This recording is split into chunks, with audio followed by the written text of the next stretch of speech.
हकीम सैयद अब्दुल वहाब शाह के बयानात, खुतबात और दुरूद सुनने के लिए उनके ऑफिशियल अकाउंट्स को फॉलो करें। या अय्युहल्लज़ीना आमनू कुतिबा अलैकुमुस्सियाम कमा कुतिबा अलल्लज़ीना मिन क़ब्लिकुम लअल्लकुम तत्तक़ून।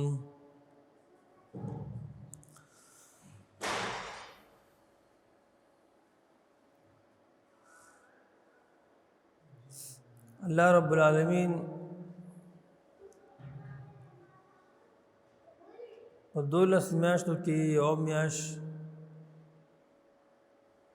د رمضان المبارک د پاکوالي د تزکیې د خیر د نیک عملونو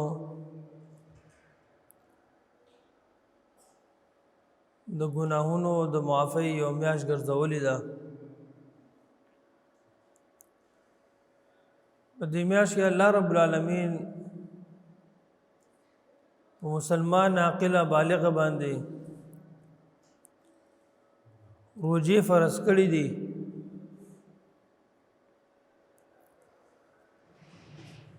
دې 12 میاشتو کې او دا میاشت د تزکیې میاشت ده چې د ټول کال او د 12 میاشتو کم سرکل چې تیر شي په انسان باندې او دا خسته میاشت الله رب العالمین په ژوند کې او په ژوندۍ کې راولي چې هغه د دې لپاره تیاری ونیوي.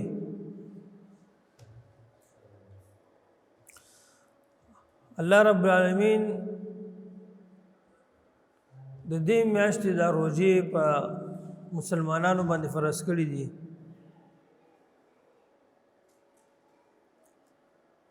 لعلکم تتقون، دې لپاره چې تاسو د الله رب العالمین يرودون کې تقوا اختیارون کې پرهیزګاری جوړ شي او الله ته ورنږدې شي. بل معنا دا ده چې دا میاشت تاسو د لپاره د جهنم نه یو ډال وګرځي. تاسو په دې کې نیک اعمال دسه وکړي چې دا میاشت تاسو د لپاره جهنم د اور نه جهنم نه ډال وګرځي. لکه څنګه چې یو سړی په جنگ کې د ډال په ذریعه باندې ځان د توري د وار نه او د نزي د وار نه بچ کړي، دغه رنګ دا میاشت تاسو د جهنم د لمبونه او د جهنم نه بچ کی تاسو پر ډال وګرځيږي. او دا ډېر یو عظیمه میاشت ده. په دې میاشت کې الله رب العالمین قرآن کریم نازل کړی دی. د دې میاشت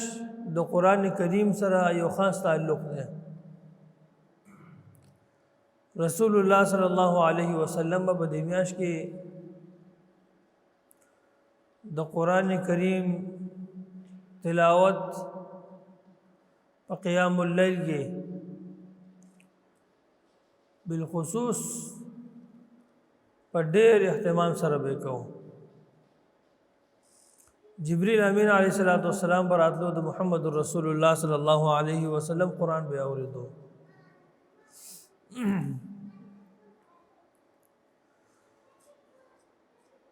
په دې وجه حدیث کې رسول الله صلی الله علیه وسلم فرمایي چې دا روزه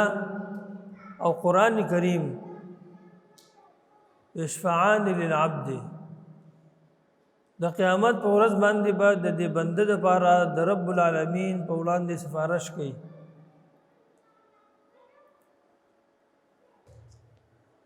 دنیا کې هم قانون دا دی چې کله یو سړی مجرمي جرم یې کړی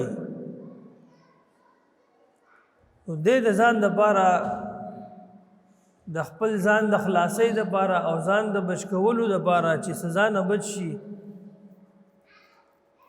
د قیدوبند د صعوبتونو نه د جیل د صعوبتونو نه بچ شي نو دې ځان دپاره سفارش ګوري داسې عهدیدار خلک ګوري داسې خلک چې په حکومت کې لاس چلیږي هغه خلک ګوري د ځان دپاره او کنه چاته یو سوال او زاری گئی چې د لپاره خبره وکي ته دې مجرم لپاره خبره وکي او کله چې یو سړی جرم نه کړي او ځان یو ښه منصب ته رسول غواړي نو په دغه وخت کې هم د ځان دپاره څه وسیله د سفارش ګوري چې زما دپاره سفارش وکړی شي اگر چې د عمل په بعضو طریقو کې دننه خطا دی او صحیح نه دی د قیامت په ورځ باندې د الله رب العالمین په وړاندې سفارشونه د چا نه چلیږي مګر هغه چې الله رب العالمین چاله اجازت ورکړي کہ محمد رسول اللہ صلی اللہ علیہ وسلم رسول اللہ صلی اللہ علیہ وسلم دغه شانتي د سړي نیک اعمال د الله رب العالمین سفارش کوي او دغه رنګ د بعض انسانانو په باره کې راځي مؤمنانو باره کې شهدا به سفارش کوي د قرآن کریم حافظ به سفارش کوي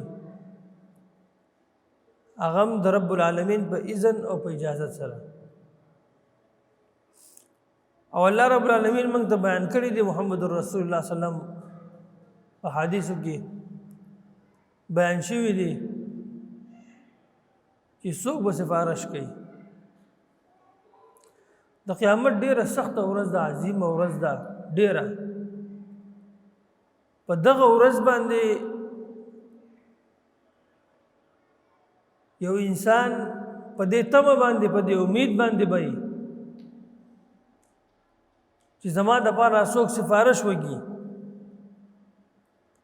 او زه د دې سختونه د دې د قیامت د ورځې د دې ګرمۍ نه د دې سخت نه د دې شرمندګۍ نه بچ شوه رسول الله صلی الله علیه وسلم فرمایي چې د قیامت ورځ باندې روزه او قران کریم دا دواړه به د دې بنده د پاره د روزې نیولې ده خو حق ولا ادا کړی دی په روزه کې د قران کریم لوستل د تلاوت کړي دا غي حق ادا کړي دا دواړه به یشفعان للعبد الله رب العالمین سره خبرې کوي رب العالمین تبا سفارشیان ولاړي د دې بنده لپاره او الله رب العالمین به دې سفارش منظورې قبلې به د دې روزه تعلق د قران کریم سره د قران کریم تعلق د دې میاشت سره د دې میاشت تعلق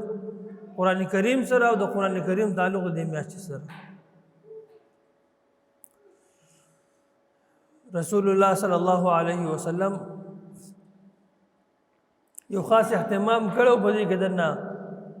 صلات الليل صلات التهجد قیام الليل صلات التراویح دا ورته ویل کیږي صحابه کرام راجم شو او مسجد نبوي کې رسول الله صلی الله علیه وسلم موږ چې څنګه تراویح کوو اتر رکعات رسول الله صلی الله علیه وسلم صحابه ته کوم سنت عمل چې دی د رسول الله صلی الله علیه وسلم ثابت دی د تراویح تعداد هغه 8 رکعات دي په دې باندې محدثینو ابواب راوړي دي محدثینو په دې باندې احادیث راوړي دي او صحابه کرامو عمل ډېر دلایل دی په دې کې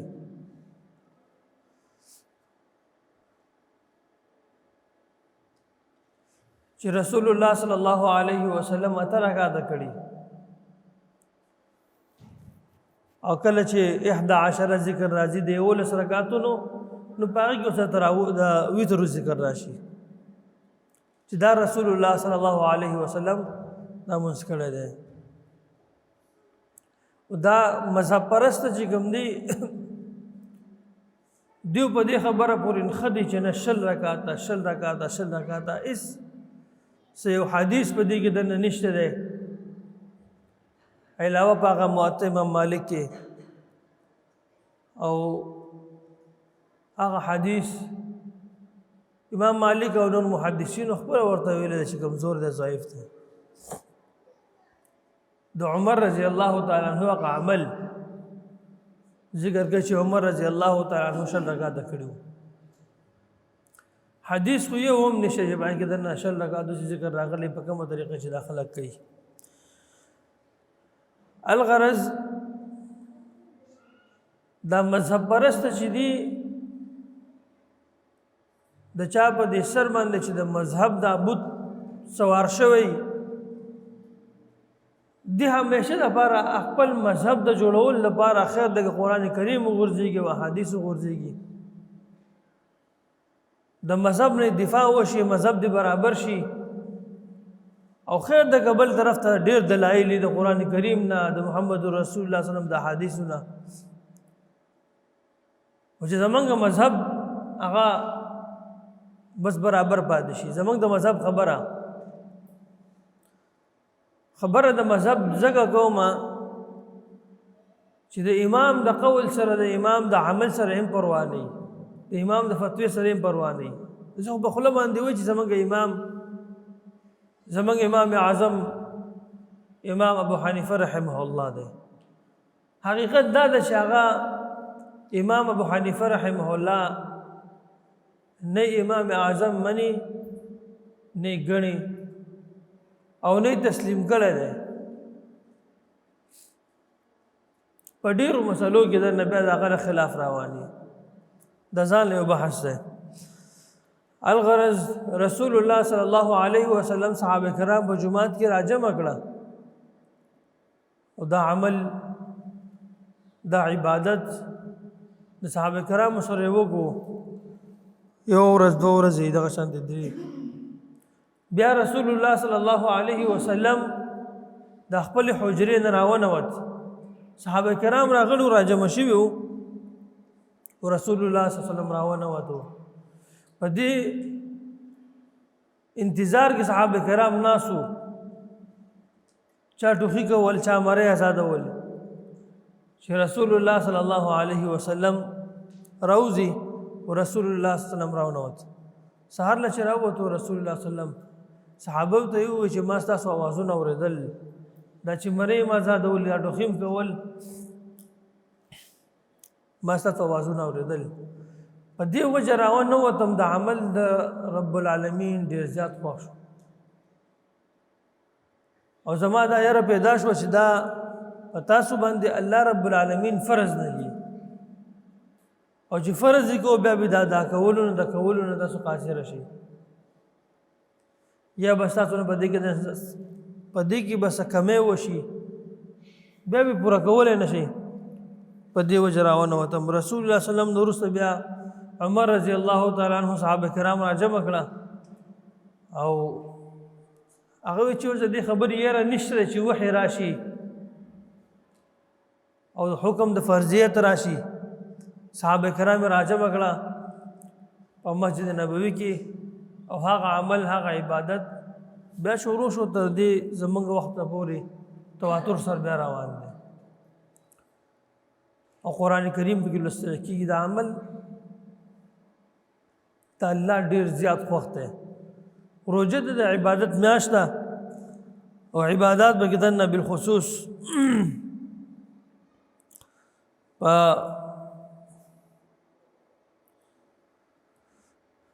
ښایسته طریقې سره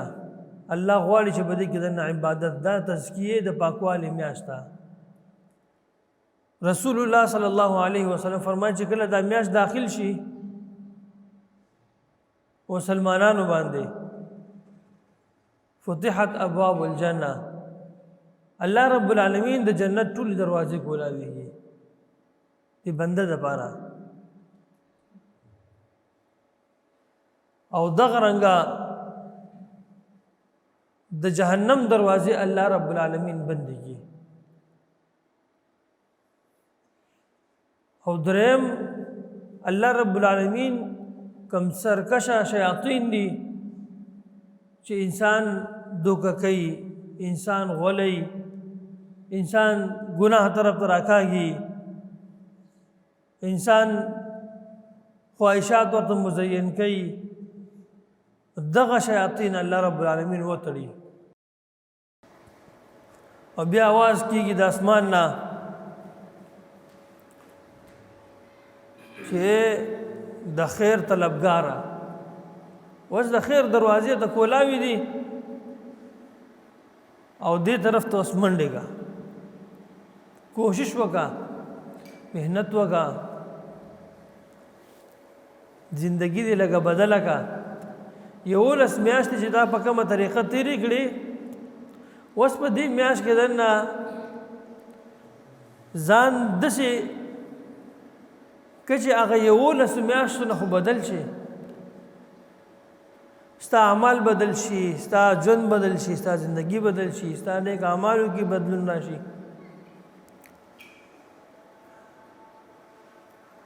او دغه رنګه شر نو ځان لري کا.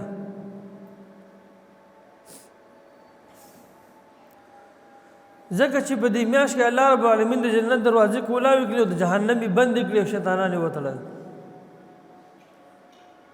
دا د نیک اعمالو یو سیزن دی په دې میاشت کې چې ټول مواقع پکې الله رب العالمین ته برابر کړي دي. سیزن داسې که نه چې یو کله جمع راشي، یخ راشي، نو په هغې کې دننه دا کوټونه، بلوزونه، بوټان دا شیزونه پکې ځکه خرڅېږي چې هغې د هغه موقع برابر شي، ضرورت ورته د خلکو برابر شي. ګرمي راشي، د ګرمۍ په حساب باندې بیا د هغې سیزني. کله چې یو موسم د فروټو د میوو یو میوه راشي، بس بیا هغې موسم برابر یې هغې ده او هغه بیا انساني جسم ته او بدن ته ضرورت هم شي.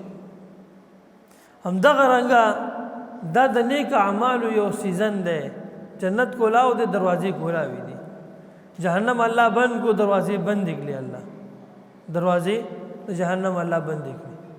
شیاطین د نه وتړل او هلته کې روژه ده. ستا نفس چې کوم دی، خواهشات چې کوم دی په دې انسان کې دننه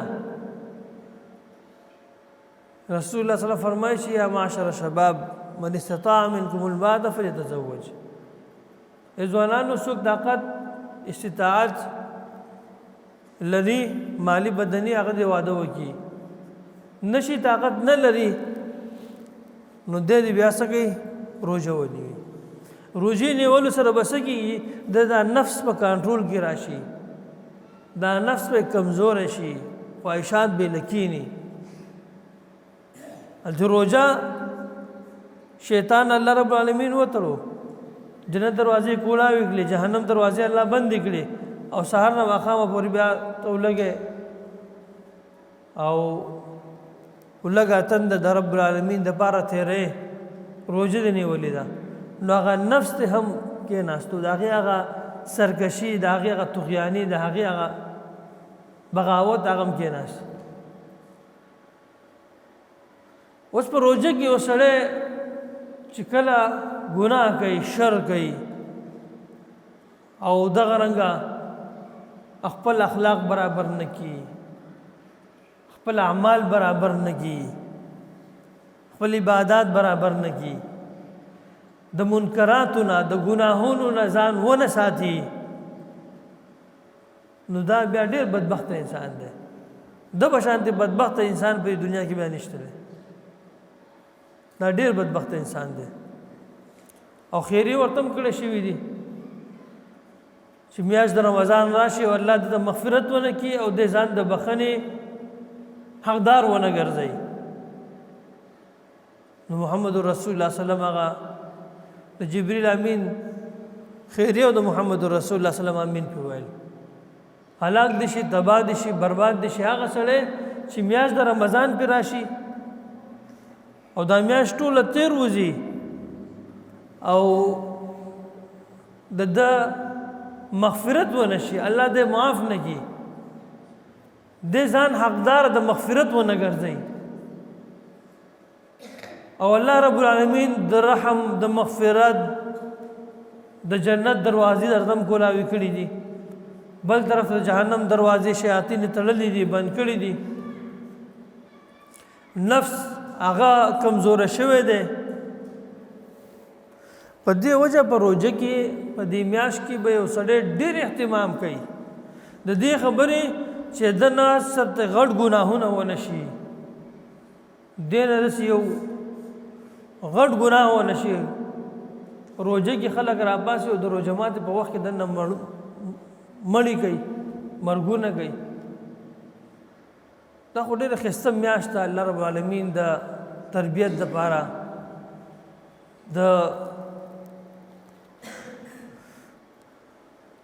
د رحم دپاره الله رب العالمین د میاشت د احساس میاشت ته احساس چې یو سړي ته د ولږې د تندې احساس وشي، د غریبانانو احساس ورته وشي چې خپله ولږه تنده په ځان باندې محسوس کړي. دا خو د الله حکم ده، د الله امر ده، یو فریضه ده. او چې دې دا محسوس کړي او د نورو غرباو د مساکینو د کمزورو خلکو هغه احساس په زړه کې دننه وکړي. رسول الله صلی الله علیه وسلم په دې میاشت کې به اجود الناس ډېر زیات سخاوت کوونکی و، ډېر زیات سخاوت انفاق محمد رسول الله صلی الله علیه وسلم. او دغه رنګه د محمد رسول الله صلی الله علیه وسلم متبعین هغه هم په دغه لاره باندې روان دي. ځکه په دې میاشت کې دننه د سخاوت هر یو مؤمن کوشش کوي چې هغه سخاوت وکړي، انفاق پکې وکړي. د روژه ماتې څونه فضیلت دی، چاله یو روژه ماته ورکول ډېر فضیلتونه راغلي په حدیث کې دننه انشاءالله بیان به کوو. الغرض دا میاشت ډېره اوچته میاشت ده. الله رب العالمین د نیکۍ دپاره، د خیر دپاره، د خپل ځان د تزکیې دپاره، پاکوالي دپاره ګرځولې ده. د الله نزدېکت، د الله قرب د حاصلولو میاشت، د رحمت میاشت، د جنت میاشت، د جهنم د اور نه، جهنم نه د ازادېدو میاشت ده. خپلې مرۍ د جهنم د اور نه ازادې کړي په دې میاشت کې. د دعاګانو د عبادت میاشت ده.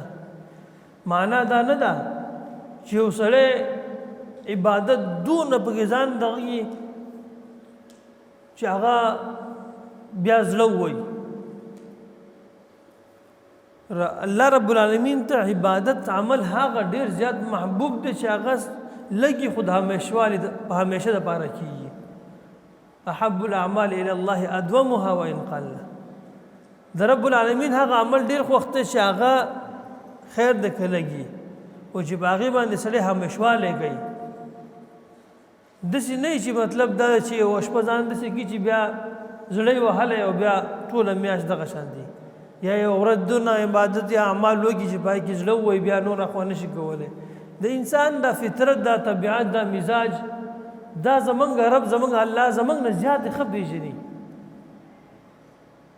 په دې وجه الله رب العالمین موږ ته په موږ باندې دونه سختیانې نه دي ښودلې چې هغه عمل موږ ته دونه ګران شي او سخت شي راته یو عمل. لږ لږ عمل کوه خو بکې کوه. ها دا مهمه ده چې ځان بکې د ګناهونو نه پکې ځان بچ کا ځان کې دونه بدلون راولا چې د ګناهونو نه باغې کې دنه بچ کې ځانو صبر میاشتا چې عملاً دا صبر ته خپل ځان کې دنه راولي یو طرف ته د سیزن د نیکو ده او بل طرف ته بیا دا کاروبار سیزن بګي نو کاروبار په سیزن کې دون نسړې ورنن وځي چې هغه بیا د نیکو سیزن ته نه پاتې شي دون ونه ورنن وځي چې مطلب سره د نیکو هغه سیزن او نیکو هغه خیر هغه در نه پاتې شي الله رب العالمین دې دا مبارک او دا خسته میا زمنګ بجون کرا ولي او الله رب العالمین دې د سې د نیک اعمال او د عبادت کول توفیق راکړي چې باغی سره الله رب العالمین راضي شي د جنت مستحق وګرځو او د جهنم نه الله رب العالمین زموږ تاسو مری آزاد کی اقول قولي هذا واستغفر الله لي ولكم ولجميع المسلمين